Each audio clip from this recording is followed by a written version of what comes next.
BRS కార్యక్రమాలను మరింత బలోపేతం చేయడం, పార్టీ సభ్యత్వ నమోదు తదితర అంశాలపై ఇటీవల బీఆర్ఎస్ అధినేత కేసీఆర్ పార్టీ ప్రధాన కార్యదర్శుల సమావేశంలో చర్చించారు.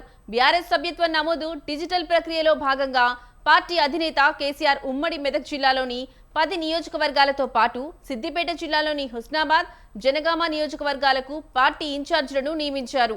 ఖైరతాబాద్లో దాసోజు శ్రవణ్కు, జూబ్లీ హిల్స్లో మాజీ ఎమ్మెల్యే పి విష్ణువర్ధన్ రెడ్డికి, సికింద్రాబాద్ కంటోన్మెంట్లో మన్నె క్రిషాంక్కు సభ్యత్వ నమోదు బాధ్యతలు ఇచ్చారు.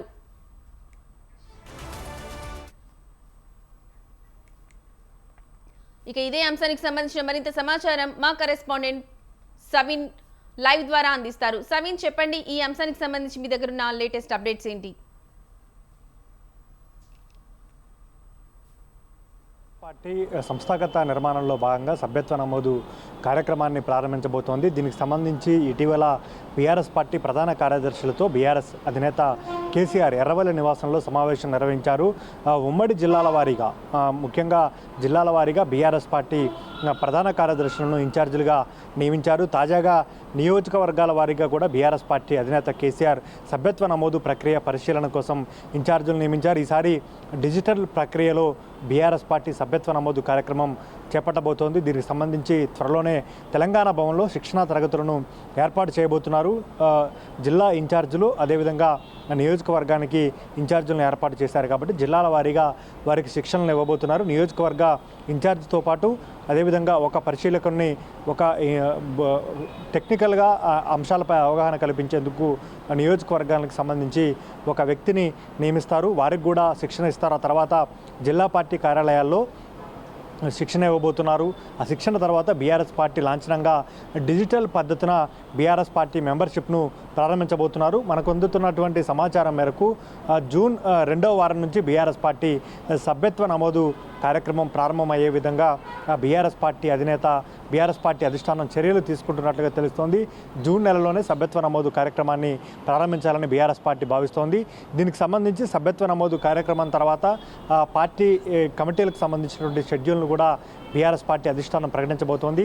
గ్రామ స్థాయి నుంచి రాష్ట్ర స్థాయి వరకు కమిటీల నియామకం కోసం షెడ్యూల్ను విడుదల చేస్తారు. ఆ షెడ్యూల్ ప్రకారం కమిటీల ఏర్పాటు చేపడతారు. ఆ తర్వాత బీఆర్ఎస్ పార్టీ ముఖ్య కార్యకర్తలకు, నేతలకు శిక్షణ ఇవ్వబోతున్నారు.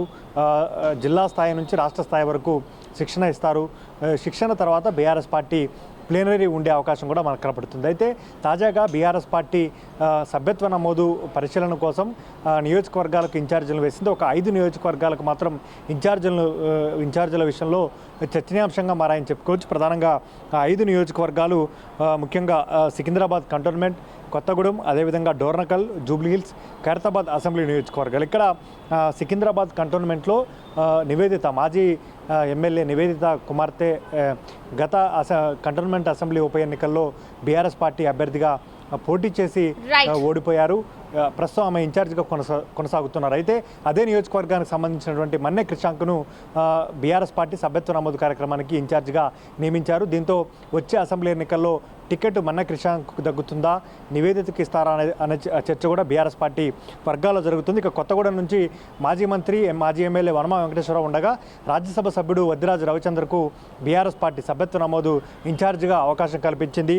అదేవిధంగా ఖైరతాబాద్ జూబ్లీ హిల్స్ అసెంబ్లీ నియోజకవర్గంలో మాగంటి సునీత గత ఉప ఎన్నికల్లో పోటీ చేసి ఓడిపోయారు. అదే సమయంలో ఇప్పుడు జూబ్లీ హిల్స్ ఉప ఎన్నికల్లోనే ముఖ్యంగా మాజీ ఎమ్మెల్యేగా ఉన్నటువంటి పి విష్ణువర్ధన్ రెడ్డికి బీఆర్ఎస్ పార్టీ అవకాశం కల్పించింది. అదే సందర్భంలో ఖైరతాబాద్ అసెంబ్లీ నియోజకవర్గానికి సంబంధించి దానం నాగేందర్ పార్టీ మారిన తర్వాత పార్టీ వ్యవహారాలను మన్నె గోవర్ధన్ రెడ్డి చూస్తున్నారు. ఇప్పుడు ఆ స్థానంలో బీఆర్ఎస్ పార్టీ ఎమ్మెల్సీ దాసోజు శ్రవణ్కు అవకాశం కల్పించారు. ఇక డోర్నకల్ నియోజకవర్గంలోనూ ఇదే పరిస్థితి ఉంది. 2009లో అక్కడి నుంచి సత్యవతి రాథోడ్ ఎమ్మెల్యేగా గెలిచారు. ఆ తర్వాత బీఆర్ఎస్ పార్టీలో చేరారు.